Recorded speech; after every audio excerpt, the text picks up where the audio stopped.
One of our friends the other time pointed at another person. I said, if that thing that is doing, that thing that is like this, then I'm wasting my life, because I can do 10 times of that. Okay, go and do it. Even if you can, then you understand that it's not the gift that lifted you. You understand it's not the ability that lifted you. The ability only becomes relevant when God sanctions it.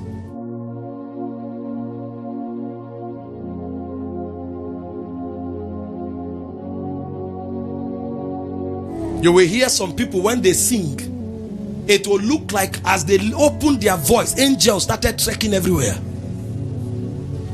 Goosebumps everywhere in your body. So you even start seeing vision. And you now wonder what is happening. The heart. The heart. The heart. One of our friends the other time pointed at another person. I said, if that thing that is doing, that thing that is like this, then I'm wasting my life, because I can do 10 times of that. Okay, go and do it.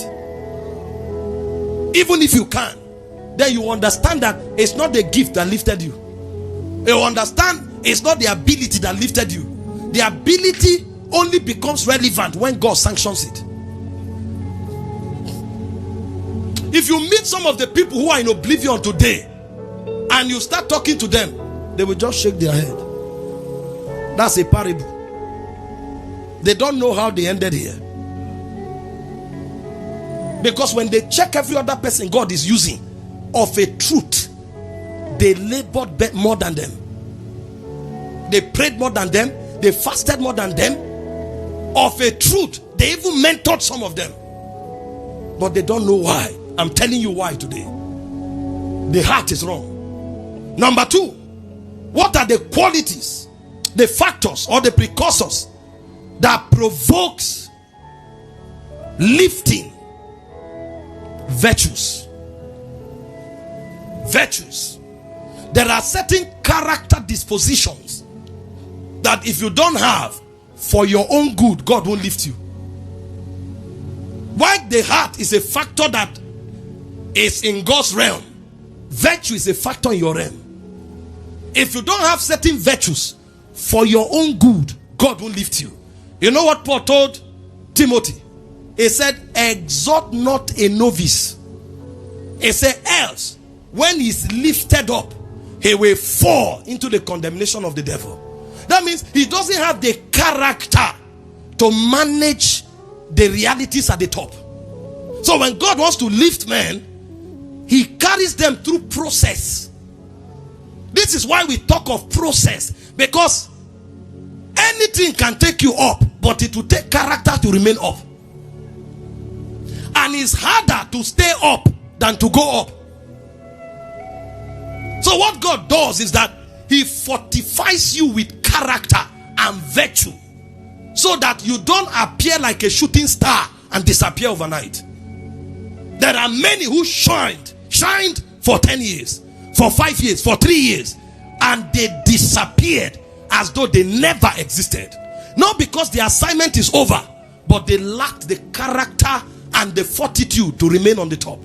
So when God is lifting men, one of the things he considers for the good of the man is that virtue must be kept. So he will carry you through a process, sometimes for 10 years, just to install one virtue. One. And you know, these virtues hold different weight for different callings. For example, if you are a prophet, the virtue of sincerity, the way God can train a prophet for 10 years just to manage sincerity, because the guy flows by inspiration. He can say anything, and anything he says will bamboozle you. They are the easiest to merchandise spiritual giftings. If you are a teacher, God can take 10 years to teach you discipline and attention, because you need to sit down to search.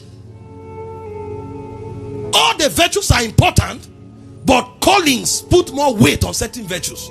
So when God wants to lift a man, he will never undermine process.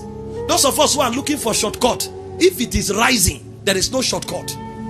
God is the one who determines the seasons of your rising. But before those seasons come, he would have carried you through process. And the goal of process is to install virtues into you, so that when you rise, you don't go down in shame. God wants you to finish strong. Now let me show you a few virtues that are high essentials in the equation of rising. Number one is humility. I know I mentioned it already, but I need to bring it out and zoom into it so that you see the significance. In 1 Peter 5 verse 6, it said, humble yourselves therefore under the mighty hand of God, that he may exhort you in due time. In James 4:7, it said, when a man is proud, it's not Satan that fights him. In fact, Satan tries to lift proud men so that he will make a mess with their manifestation. So he said, when a man is proud, God is the one who resists him. James 4:7, God resisted the proud, but he giveth more grace to the humble. So when you want to rise, one virtue you can never undermine is the virtue of humility. Go check David out. You will see the difference between David and Saul. When Saul misbehaved before Samuel, Samuel wanted to walk away. Saul didn't care whether God was hot. He didn't care whether God was angry. What was Saul's attention? Don't leave me before these elders. The people are seeing. Respect me before them. You are at the risk of being rejected by God. You are interested in what the people are thinking. And when Samuel moved, Saul heard him and tore his garment. And Samuel said, this is how the kingdom have been torn from your hand. Today the Lord has rejected you. Samuel wept for Saul all night. God refused.